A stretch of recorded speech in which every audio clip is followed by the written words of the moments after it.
গাঁৱত গৈ আপোনালোকক মই এটা দায়িত্ব দিছোঁ। আজিলৈকে কথাটো বেলেগ আছিল। এইবাৰ যেতিয়া গাঁৱত যাব এপইণ্টমেণ্ট লেটাৰ লৈ যাব। উঠি অহা ল'ৰা ছোৱালীখিনিক আপোনালোকে বুজাব যে চা পঢ়িলে এতিয়া আমি চাকৰি পাম।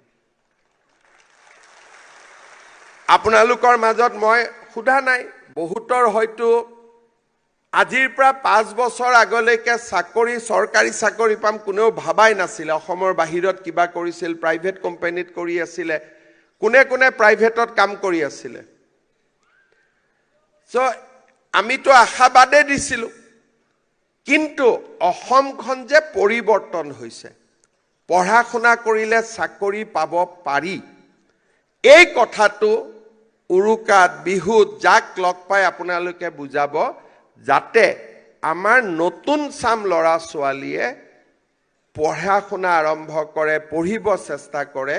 আৰু আমাৰ অসমখন বহুত আগবাঢ়ি গৈ আছে। এতিয়া ইণ্ডাষ্ট্ৰী আহিব অসমত, নতুন নতুন কাৰ্যালয়, নতুন নতুন ইণ্ডাষ্ট্ৰী। আমি অসমখনক এটা সুন্দৰ পৰ্যায়লৈ লৈ যাবলৈ চেষ্টা কৰি আছোঁ, যাতে আমাৰ অসমৰ যুৱক যুৱতীসকলে অসমতে থাকি আমি কামো কৰিব পাৰোঁ, অসমৰ উন্নতিত আমি বৰঙণিও যোগাব পাৰোঁ।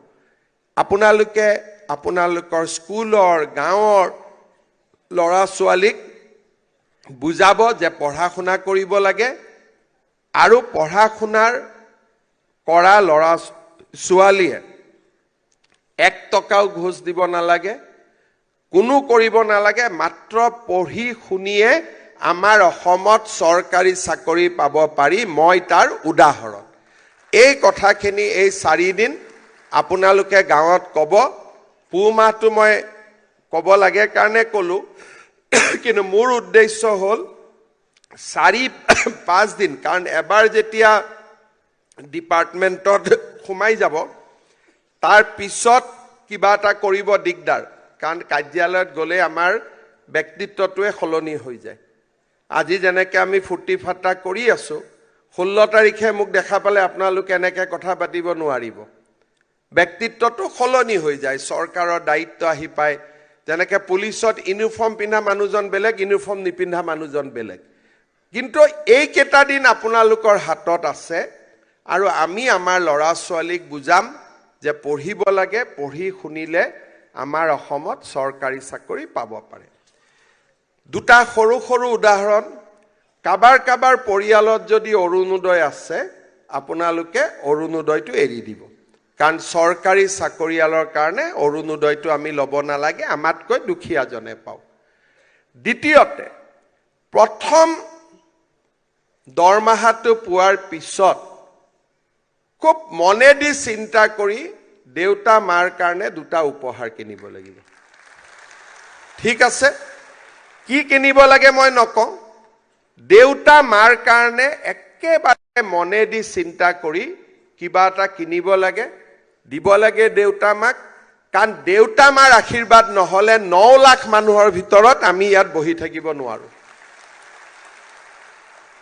কিমান মানুহ আছিলে? 9 লাখ। 9 লাখ মানুহক মাজত আজি আমি ইয়াত 4,000 মানুহ আছো। 9 লাখ মানুহৰ মাজত 4,000। কোনোবাই 156 পাইছে, পোৱা নাই, 157 পাইছে, চাকৰি পাইছে। 56 আৰু 57ৰ মাজত মেৰিটত কোনো পাৰ্থক্য নাথাকে, এইটো খালি ভাগ্য। কোনোবা এটা প্ৰশ্ন তেওঁ পাৰি নোৱাৰিলে, আপোনালোকে এটা প্ৰশ্ন পাৰিলে, এইটো খালি কপাল। কপালৰ বাদে একো নহয়। 156, 157 কপালখন কোনে লিখে? নেদেখাজনে লিখে। দেউতা মাৰ আশীৰ্বাদত কপালখন লিখা যায়। আৰু দেউতা মাক যিসকল ল'ৰা ছোৱালীয়ে পিছত নেগলেক্ট কৰে, তেওঁলোকৰ জীৱনৰ কোনো মূল্য নাথাকে। আৰু কৰবাত নহয় কৰবাত তেওঁলোকে এদিন জীৱন বাটত উজতিও খায়, দেউতাক মাকৰ অভাৱ অনুভৱো কৰে। কাৰণ আজি আমাৰ দেউতা মা, কালি আমি নিজে দেউতা মা হ'ম। আমি দেউতা মাক যি ব্যৱহাৰ কৰিম, মোৰ ল'ৰা ছোৱালীয়েও মোক সেইটোকে ব্যৱহাৰ কৰিব। কাৰণ ল'ৰা ছোৱালীয়ে দেউতাক মাকৰ পৰা শিকে, প্ৰত্যেক দিনেই শিকে, আৰু ল'ৰা ছোৱালীৰ মূৰত সি ৰেজিষ্টাৰ হয়। যেতিয়া মোৰ সন্মুখতে মই দেউতাক গালি পাৰিম, তেতিয়া মোৰ বাচ্চাতেও বুজিব তাৰমানে দেউতাকক গালি পাৰিব পাৰি। মোৰ সন্মুখতে মাক যেতিয়া মই কেটেৰ কৰি গালি পাৰি দিম, মোৰ ল'ৰা ছোৱালী এজনেও শিকিব যে তাৰমানে মাক গালি পাৰিব পাৰি। আৰু আপোনালোক নিশ্চিত থাকক, ডাঙৰ হৈ আপোনালোককো আপোনালোকৰ ল'ৰা ছোৱালী একেটাই ব্যৱহাৰ কৰি দিব। এইটোৱে জীৱনৰ চাইকেল, এনেকে জীৱন চলি থাকে। যোনে দেউতাক মাকক সন্মান কৰে, মৰম কৰে, আদৰ কৰে, তাৰ ল'ৰা ছোৱালীয়েও মোক মৰম আদৰ কৰিব। কাৰণ মোৰ দেউতা আজি, অহাকালি ময়ো দেউতা হ'ম। আমাৰ ভাৰতৰ সনাতন সভ্যতা এনেকেই চলি আছে। আমি আমাৰ ককাৰ পৰা শিকিছিলোঁ, ককাই দেউতাৰ পৰা, দেউতাৰ পৰা মই, মোৰ পৰা ল'ৰা ছোৱালীয়ে। কিতাপত লিখা নাথাকে, চিভিলাইজেশ্যন কিতাপত লিখা নাথাকে। সভ্যতা এটা প্ৰজন্মৰ পৰা আন এটা প্ৰজন্মলৈ ট্ৰান্সফাৰ হয়। আমাৰ ঘৰৰ ৰীতি নীতি, সকলো ঘৰৰে নিজৰ নিজৰ ৰীতি নীতি আছে, ৰীতি নীতি কতো লিখা নাথাকে, সি প্ৰজন্মৰ পৰা প্ৰজন্মলৈ বদলি হয়। সেইবাবে দেউতা মাৰ প্ৰতি অসীম শ্ৰদ্ধা আমাৰ জীৱনৰ আটাইতকৈ গুৰুত্বপূৰ্ণ দিশ হ'ব লাগে। দেউতা মাক আমি কেতিয়াও পাহৰিব নালাগে। বছৰটোৰ কোনোবা এটা মাহত এটা দুটা 100-200 টকাকৈ জমাই বছৰৰ কোনোবা এটা মাহত ঘৰৰ নামঘৰটোলৈকে, গাঁৱৰ নামঘৰটোলৈকে চিলিং ফেন এখন হ'লেও আমি দিম, যাতে আমাৰ সফলতাৰ প্ৰাপ্তি সমাজলৈকে বিয়পি পৰে। যি হয়, মই কি দিব লাগে নকওঁ, কিবা এটা, ৱাল ক্লক এটাই হওক, পানী খোৱা ফিল্টাৰ এটাই হওক, চিলিং ফেন এখনে হওক, 2খন টিঙে বদলাই দিলোঁ।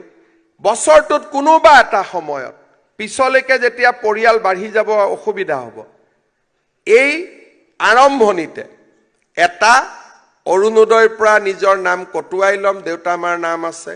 দ্বিতীয়, দেউতা মাক প্ৰথম দৰমহাৰ পিছতে কিবা এটা উপহাৰ দিম।